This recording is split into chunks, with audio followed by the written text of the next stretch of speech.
Ellen McCauley Pray It Off in Syracuse, New York on September 7th, 2023.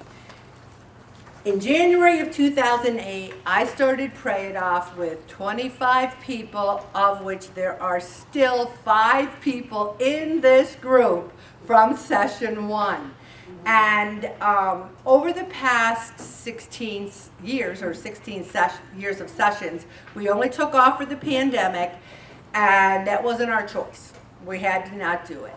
I've never been more excited for a session than I have for session 30. I retired at the end of June, and in July and August, I learned so much about weight, exercise, that I want to work together as a group, because I'm a member. I've been struggling since my mother died. Those who've been in the group know she died last January. And we're going to do this together. The first thing we're going to do, though, is we're going to say, if God is all you have all you need. We can never forget that. We can never forget that the operative word of this group is pray it off. And believe it or not, sometimes I kind of forgot that. I feel like I have all these problems, and Jesus is going, trust me, give it to me, I'm here. Ellen! And I'm not listening. It is the Lord who goes before you. He will be with you. He will not fail you or forsake you. Do not fear or be dismayed. It doesn't matter if we gained weight over this summer. It doesn't matter if we had a bad session 29. We would have weighed the same amount whether we came here or not tonight. If we stayed home and didn't come, we would weigh the same. You didn't gain weight driving here. I don't think you did, at least. So the thing is, we are here and we are together. On the back of your log is that quote. We need to know that God is with us. Another thing that I became acutely aware of since January of 2023 is time. I never really thought about death because my mother was still alive. How can I die? I still got an 89-year-old mother. And it's something about losing both your parents, and many people in the group know this feeling. Then all of a sudden you think, holy crap, I'm next, right? You become the matriarch, you become the granny, you become the person with one foot on a banana peel. And I'm sitting out there going, wait a minute, Jesus, there's a lot I want to do. There's a lot I want to see. And you know, I can't remember, did I start physical therapy in June, or did I tell you guys about physical therapy? Oh, hello. So, everyone who's been here before knows I had an L1 compression fracture, and it wasn't really getting better. So I said, I'm going to go to physical therapy. I'm retired now. Do you know what I learned at physical therapy? I learned that I'm just a big ball of blubber, because he's like, oh, get on the table on your hands and knees. I'm like, what? How am I going to get on the table? And then he's like, you put your one arm out and you put your opposite leg out. I go, out where? In the air! In the air! He wanted me to, I said to Bob, I was calling it a dog and pony show. But I think it's called, help, yoga people. A downward dog. I was calling it a dog and pony show. Well, needless to say, I learned extremely quickly just how I was not in good shape. Then he's like, we're going to work your core. I'm like, well, what exactly is that again? What is my core again? He goes, it's right here, of which I really need core work. I thought if I rode my bike 5 miles a day, I thought if I did 10,000 steps, I was a little cocky. I was one of those people that are like, I don't need no stinking gym. I can do it right in my house. Oh, no, I can't. Oh, no, I can't. We joined the Y because my insurance covers it. And then the insurance is like, you can join as many as you want. I'm like, really? So we joined True Fitness. Both of those on Onondaga Hill. The first class I went to, I said, I can do this. But by the end, man, it was strength and balance. By the end, doing those weights, and then the part where you had to pull your leg back and pull it up with your hand. OMG. So the next class I went to, I cheated. I was in the back and I kind of put my finger in my sneaker and I'm like hauling it up the wall. I realized just how out of shape I was. But then I went to yoga.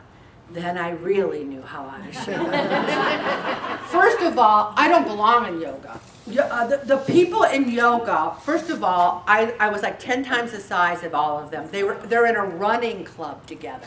The day I join a running club, you guys, I want you to call the press. So I'm like the fattest one, and so then she's like, I brought a mat, that I knew to do, but I went over by the side because there's a rail, and I said, I need to know I can get up.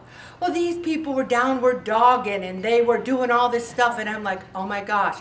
And I really tried. And she came up to me afterwards, the teacher, and she was like this. She must have weighed 90 pounds. She's like, you did so well, but I'm not really sure this is the class for you. She said, maybe you can take the senior classes first and then come back. And I said, oh, I'm with you, babe. Now, again, the day I take that class again, call the press. But I learned just how out of shape I was. And I'll tell you, I went to 3 classes this week, and by the time I got to the 3rd class, I was a lot better. And if your insurance covers it and you're not in silver sneakers or in a gym or something, I invite you, and we're going to talk about our cores a lot this session. We're going to talk about life. We're going to talk about diet. That's another thing I did. I said, I went and lost a lot of weight, and I started gaining some back, everybody. And I could blame the pandemic. I could blame my mom dying. I could blame my adult children treating me like crap. I could name a lot of things. But the bottom line is I'm responsible for me. And my insurance covers a dietitian. And I said, this works out perfect. Because whatever I learned from the dietitian, I can pass on to the group.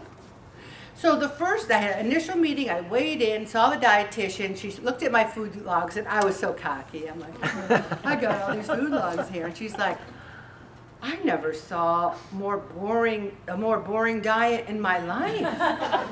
And I'm like, what? I said, I say that to the people in my weight loss group, not me. And then she's like, and there's no snacks. I said, oh, I can't snack. I gain weight.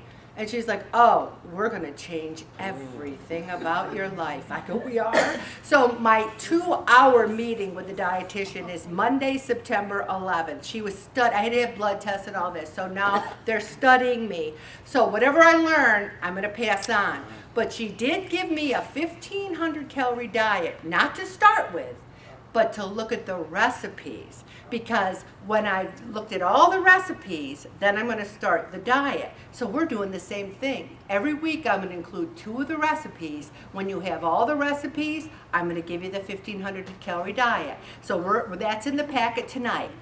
I included the session 30 meetings. Now, Bob and I are retired now, and we're going to take a couple more trips than we used to, which was none. So a couple more versus none.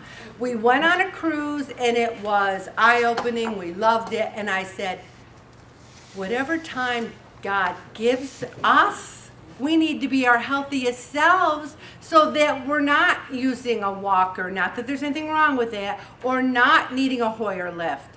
I don't want to be in a wheelchair on a cruise. We held our own, we did really well, but I want to be even better shape. So to travel, to play with grandkids, to do what we want to do, to have more time. And God knows, just because we're 69 doesn't mean some 15-year-old isn't going to get shot and die young too. We need to look at each day as a gift from God. So the schedule is as follows. There is no meeting on October 19th. Because we're going to be in the Bahamas. And people said, you just went on a cruise. Well, I won the cruise to Canada. And so because I won it, we had to go. The Bahamas one was planned with my sister and brother-in-law. So we'll be in the Bahamas that day. Then November 9th will be in the church because they are going to be putting the food together for Thanksgiving, which is just upstairs. November 23rd, no meeting for Thanksgiving. December 14th, in the church. Now, you might say, well, Ellen, why are we having a meeting a few days before Christmas? And my response to you is that is the best time to have a meeting a few days before Christmas.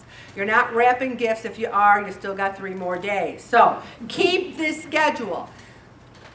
I love you guys more than life itself, but there's going to be people that they're going to say, I never got a schedule. What schedule? And I'm going to remind you that on September 7th, 2023, you have a schedule. Also, right behind the schedule, you will find the guidelines. Now, people out there might say, Ellen, I've heard the guidelines all 29 of the other sessions. We need to really pay attention to the guidelines because we need to say why this time's going to be different. We're going to check with our doctor before we exercise, which I did. It's going to be a new year and a new us, and our year starts today. Pray It Off isn't a diet. You know, I might give you a 1,500 calorie diet, but it's just as a demonstration. It's real food. Also, St. Pio's our intercessor. Keep a binder so you can keep your prayers in it. I ask people not to talk when I'm talking, and guess what? No one is. It's a beautiful thing. Also, read 1 chapter from the Bible a week, which we're going to do. And here's what people do not do. They do not read the packet when they get home. I am saying to you, I hit the high points. There's good, juicy stuff in here. If you want to be the most successful you can be in session 30, read the packet. It's a confidential group. Now, here's the part that's confidential. One of the members ran into somebody that sat at their table for a whole year. And he goes, oh, I ran into, one of my table mates over the summer. And I'm like, well, who was that? And he's like, yeah, I don't know her name. I go, you sat at the whole table for the whole year and you don't know her name? Name tags are critical, but also every week you should say, here's what you do in sales. You go, hi, Amy. How are you, Amy? Amy, you look so great, Amy. You say their name 1,000,000 times. Judy, so good to see you, Judy. I love you, Judy. Benderson sent you too, Judy. You're the best, Judy. Try to at least know your table mates' names. And don't be like my husband, Bob, who will run into someone at Price Chopper, and I'll go, well, who was it? And he's like, well, she's got gray hair, glasses, and is a little chunky. And I'm like, really, Bob? Really? That's your description? Okay. Also, it is a confidential group. So if you do run into someone in Wegmans, don't say to your husband, this is that chunky friend of mine from table 1. Okay? It's like if you say to someone, I know them from church. There is a prayer box with intentions, and you write your intention, and I like a name. You say, like, Mary Jo is having cancer surgery. Please pray for her. I immediately put them on the Holy Family prayer chain, and it's a very powerful one. Just fill out a blue sheet, put it in that box. I ask people not to wear perfume because it's a closed-in space. And the small group is critical. Really use the small group as it was intended.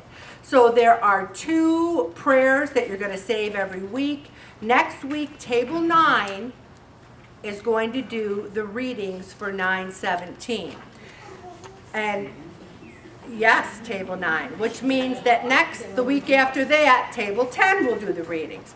And for those people who are new, what we do is we talk about, let's say the meeting's on a Thursday, we talk about the following Sunday's readings, and we talk about how they relate to our weight loss journey. It's fun, it's interesting, we only do it for a couple minutes, it's very powerful. I'm going to stop right there, Bobby.